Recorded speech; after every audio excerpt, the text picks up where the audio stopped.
Evolution is one of the biggest ideas in the modern world. It was most memorably formulated by Charles Darwin in the 19th century.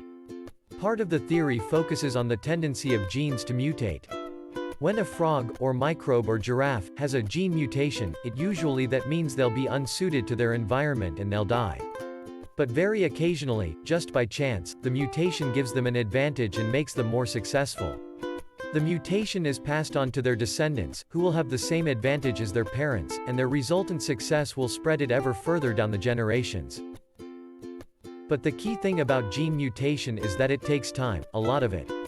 It took us around 3,900 million years to go from the first cells to Homo sapiens.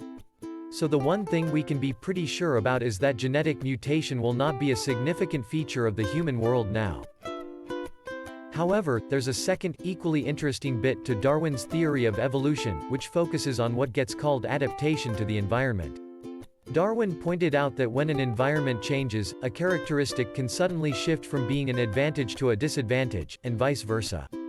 In 1811, a famous survey of moths around the burgeoning town of Manchester recorded no black-winged moths.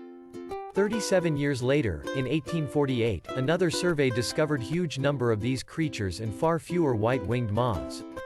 Darwin's explanation was simple: Manchester's rise as a major industrial city meant that huge quantities of carbon had entered the atmosphere and darkened tree trunks. Thereafter, light-winged moths became highly conspicuous to their main predators, that is, birds, while the dark-winged ones were effectively camouflaged. Darwin concluded that changes to the environment can dramatically alter which members of a species will thrive within it. This happens in the human world, where it doesn't affect reproductive potential, but does change the social hierarchy. Consider, for instance, the classic example of our age, the rise of the nerd.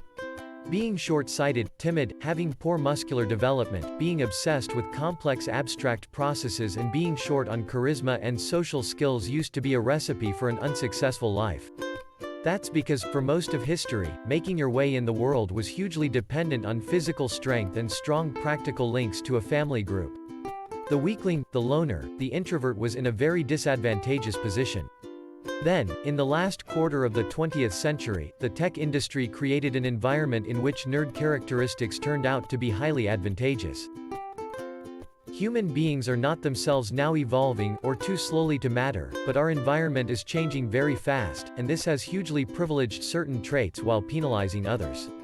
A key dynamic of evolution, adaptation to the environment, is still around, even though gene mutation is not a notable factor. Some of us are like the black moths of industrial Manchester, ideally suited to the new world, which rewards massive intellect, self-discipline and rationality. Our biology has saddled us with a range of cognitive habits which were sensible when they evolved but which really hamper our effectiveness in the modern world. Modern life has required things of us which are really very hard for us to pull off. We're saddled with many inconvenient but deep-rooted tendencies, which is another reason why we constantly need to be a little more forgiving of other people and of ourselves.